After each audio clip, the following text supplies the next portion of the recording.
السلام عليكم ورحمة الله. الله يسعد كل أوقاتكم. أكيد في مثل كثير من الجماهير السورية لحد الآن ما صحيت واستوعبت الشيء اللي صار معنا في مباراة كوريا الشمالية. من بعد الأحلام الكبيرة اللي كنا بانينا على منتخبنا أنه يتأهل للدور الثالث من تصفيات كأس العالم، انصدمنا بنتيجة مخيبة للآمال. والشيء المستغربين منه بشكل أكبر أنه لحد الآن ما طلع ولا أي مسؤول في منتخب سوريا ولا اتحاد كرة القدم فهمنا شو اللي صار مع منتخبنا في مباراة كوريا، ولا حدا شرح لنا أو أعطانا أي تبرير عن الشيء اللي صار. لا هيكتور كوبر ولا مساعده ولا حتى نائب رئيس اتحاد كرة القدم ولا حتى مدير المنتخب.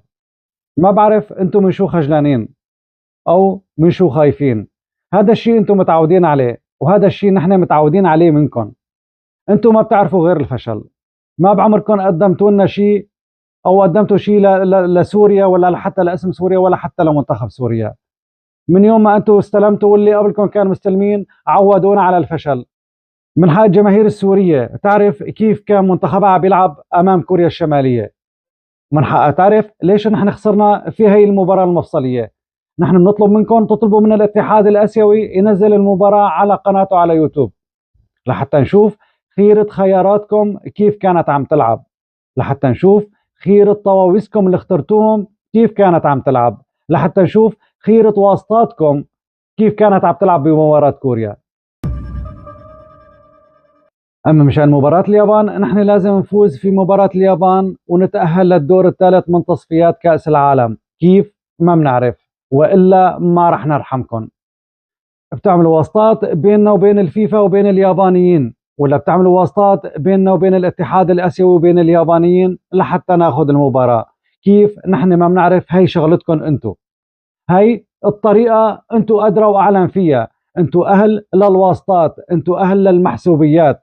هي الأمور كلها كانت انتو تديروها وانتو خبراء فيها. انتو أهل لهي الأمور وراح خبركم ليش.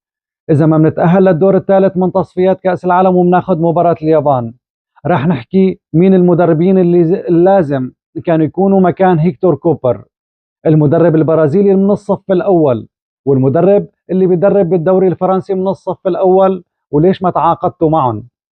وعن المدرب كيروش، وليش ما وافقتوا على تدريبه للمنتخب السوري من بعد ما أعطى موافقته على تدريب المنتخب. وراح نحكي ليش تم التعاقد مع هيكتور كوبر وقصة $1,800,000. وراح نحكي ليش عملتوا معسكر المنتخب بالإمارات العربية المتحدة وما طلعتوا مباشر وعملتوا المعسكر بلاوس، وشو كانت مكاسبكم من وراء هذا المعسكر.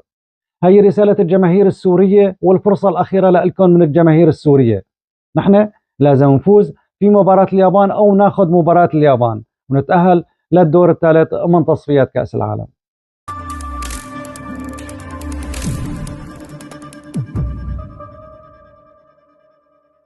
وصلنا لنهاية الفيديو لليوم. بدي أشكر الجماهير السورية المخلصة والمحبة والعاشقة لسوريا ولاسم سوريا ولمنتخب سوريا.